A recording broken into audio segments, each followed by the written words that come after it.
বিনীত গোয়েল ওদের কাছে নাকি আগেই স্বীকার করেছিল, যেটা ওরা মিটিংয়ে বললেন, যে আমি পদত্যাগ করতে চাই। বলছি পুলিশ মন্ত্রী এর দায় নিতে হবে, পুলিশ মন্ত্রীকে এই দায় নিয়ে পদত্যাগ করতে হবে। শুধুমাত্র পদত্যাগ নয়, পুলিশ মন্ত্রীকে সিবিআই হেফাজতে আনতে হবে। সিবিআইকে হেফাজতে নিয়ে বিনীত গোয়েলকে, মমতা বন্দ্যোপাধ্যায়কে হেফাজতে নিয়ে যদি জেরা করা হয়, এই ঘটনার আসল যে দোষী, সেসব দোষীগুলো প্রকাশ্যে আসবে। আমরা খুব স্পষ্ট করে বলছি, পুলিশ মন্ত্রী কোনোভাবেই এই দায় এড়াতে পারেন না, স্বাস্থ্যমন্ত্রী কোনোভাবেই এই দায় এড়াতে পারেন না, এই দায় এড়াতে পারবেন না।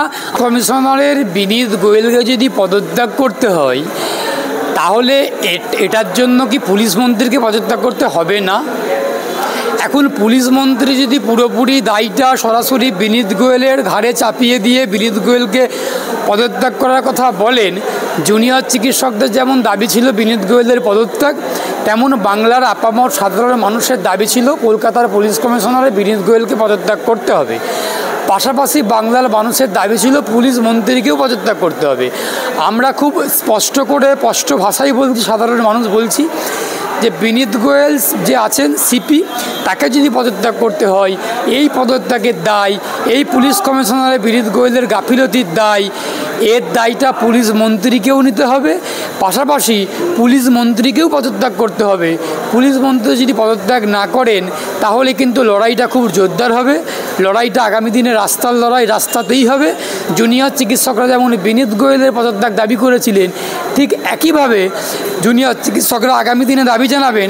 আমরা বাংলার সাধারণ মানুষ দাবি জানাবো যে বিনীত গোয়েলের পাশাপাশি পুলিশ মন্ত্রীকে পদত্যাগ করতে হবে।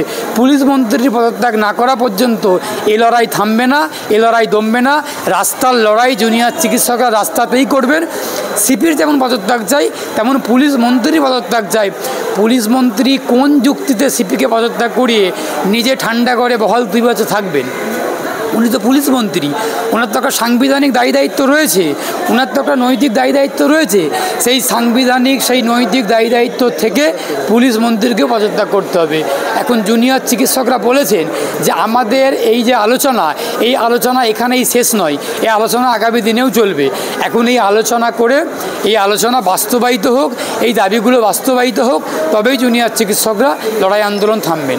আমি বলবো সাধারণ নাগরিক হিসেবে, একজন আইনজীবী হিসেবে জুনিয়র চিকিৎসকদেরকে আবেদন করব, আপনারা রাস্তার লড়াই রাস্তাতে চালিয়ে যান, আপনারা লড়াই আন্দোলন প্রতিবাদ সংগ্রাম চালিয়ে যান। আপনাদের লড়াইয়ের পাশে আমরা সবাই আছি। সাধারণ শেষমেশ যে মুখ্যমন্ত্রীকে বদনাম করার জন্য এইগুলো প্ল্যান করে এইগুলো করা হচ্ছে, কী বলবো? আপনারা সিদ্দিকুল্লাহ চৌধুরীর কথাটা বাদ দিন। আপনারা সংবাদ জগতের মানুষ, আপনারা সিদ্দিকুল্লাহ চৌধুরীকে বাদ দিন। এতদিন পর্যন্ত সিদ্দিকুল্লাহ চৌধুরী খায় না মাথায় দেয়, সিদ্দিকুল্লাহ চৌধুরী কোনো ব্যক্তির নাম নাকি কোনো জুতোর নাম নাকি কোনো চপ্পলের নাম, এটা জানতাম না।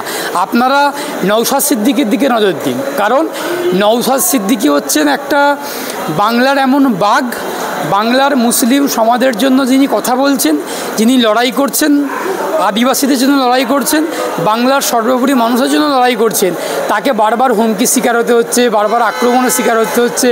এই সিদ্দিকুল্লাহ চৌধুরীর দিকে বরং আপনারা না নজর দিয়ে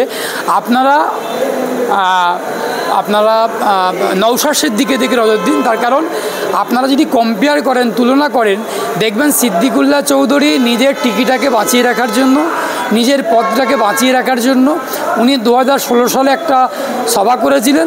সেই সভা থেকে মাননীয় মমতা বন্দ্যোপাধ্যায় ভয় পেয়েছিলেন, ওনাকে সেই ভয় থেকেই ওনাকে একটা টিকিট দিয়ে এমএলএ করেছিলেন।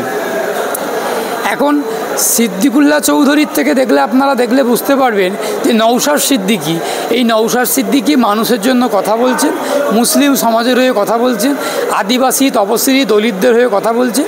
সেখানে নওশাদ সিদ্দিকী উনি খায় না মাথায় দেয়, সিদ্দিকুল্লাহ চৌধুরী কোনো ব্যক্তির নাম নাকি কোনো জুতোর নাম নাকি কোনো জুতো কোম্পানির নাম নাকি কোনো কুকুরের নাম, এটা আমি বলতে পারবো না। তবে একটা পশ্চিমবঙ্গ সরকারের মন্ত্রী আছেন সিদ্দিকুল্লাহ চৌধুরী, এটা আমরা জানি, উনি গ্রন্থাগার মন্ত্রী। ওনার এই সব দিকে নজর না দিয়ে ওনার উচিত যে এই যে লাইব্রেরিগুলো পশ্চিমবঙ্গে আছে, সরকারি লাইব্রেরিগুলো যেগুলো আছে, সেই লাইব্রেরিগুলোতে কতগুলো গ্রন্থাগারিক, কতগুলো আধিকারিক রয়েছে, শূন্য পদ রয়েছে, সেই সবগুলো নিয়ে বরং নজর দেওয়া উচিত। সিদ্দিকুল্লাহ চৌধুরী পাগলের প্রলাপ বকছেন, ওনার নেত্রী বলেছেন যে ফোঁস করতে। উনি এতদিন পরে উনি ঘুমিয়েছিলেন, শীত ঘুমেতে ছিলেন, এতদিন পর ফোঁস করা শুরু করেছেন, ফোঁস করেছেন। মানুষের যখন ধোলাই খাবেন তখন বুঝতে পারবেন সিদ্দিকুল্লাহ চৌধুরী বা যারা যারা হুমকি দিচ্ছেন। পুলিশ কমিশনারের বিনীত গোয়েলকে যদি পদত্যাগ করতে হয় তাহলে এটার জন্য কি পুলিশ মন্ত্রীকে পদত্যাগ করতে হবে না? এখন পুলিশ মন্ত্রী যদি পুরোপুরি দায়টা সরাসরি বিনীত গোয়েলের ঘাড়ে চাপিয়ে দিয়ে বিনীত গোয়েলকে পদত্যাগ করার কথা বলেন, জুনিয়র চিকিৎসকদের যেমন দাবি ছিল বিনীত গোয়েলের পদত্যাগ, তেমন বাংলার আপামর সাধারণ মানুষের দাবি ছিল কলকাতার পুলিশ কমিশনারের বিনীত গোয়েলকে পদত্যাগ করতে হবে। পাশাপাশি বাংলার মানুষের দাবি ছিল পুলিশ মন্ত্রীকেও পদত্যাগ করতে হবে। আমরা খুব স্পষ্ট করে স্পষ্ট ভাষায় বলছি, সাধারণ মানুষ বলছি যে বিনীত গোয়েল যে আছেন সিপি, তাকে যদি পদত্যাগ করতে হয়, এই পদত্যাগের দায়, এই পুলিশ কমিশনারের বিনীত গোয়েলের গাফিলতির দায়, এর দায়টা পুলিশ মন্ত্রীকেও নিতে হবে। পাশাপাশি পুলিশ মন্ত্রীকেও পদত্যাগ করতে হবে।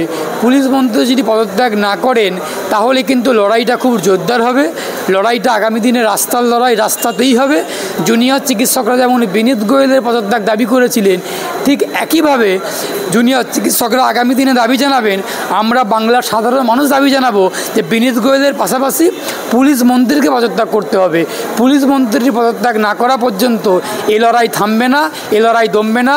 রাস্তার লড়াই জুনিয়র চিকিৎসকরা রাস্তাতেই করবেন। সিপির যেমন পদত্যাগ চাই তেমন পুলিশ মন্ত্রীর পদত্যাগ চাই।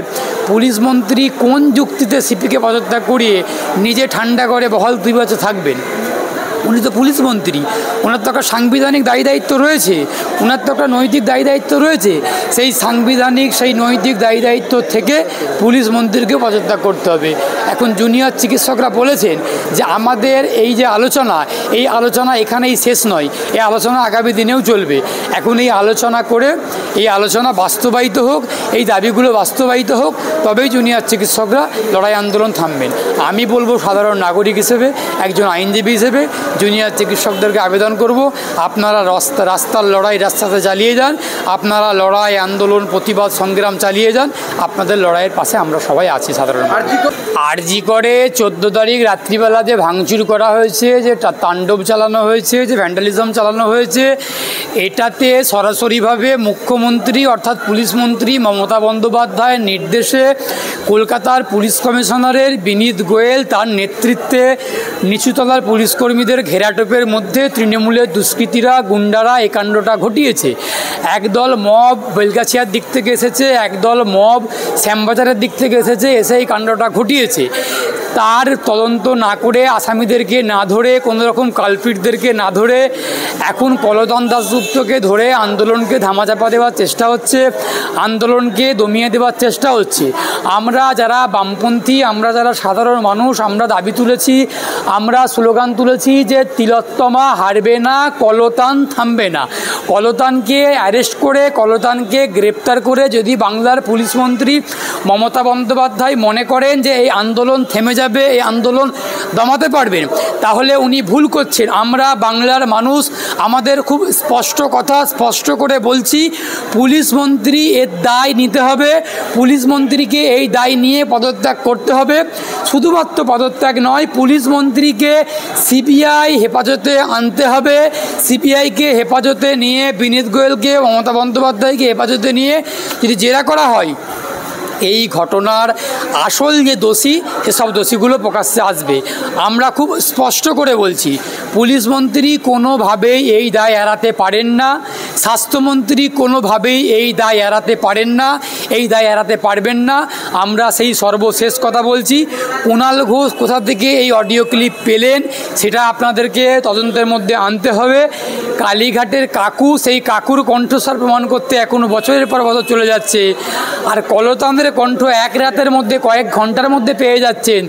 এটা একদম স্পষ্ট করে যদি আমরা নিজেকে যদি প্রশ্ন করি, আমরা জানতে পারবো পুরোপুরি একটা সাজানো তথ্যচিত্র।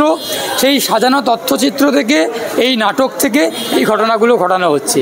আমরা বলছি, আমাদের তিলোত্তমা হারবে না, কলতান থামবে না। তিলোত্তমা হারবে না, লড়াই থামবে না, কলতান থামবে না। একের পর এক গ্রেপ্তার করুক, কোনোভাবেই থামবে না। আচ্ছা, এটাকে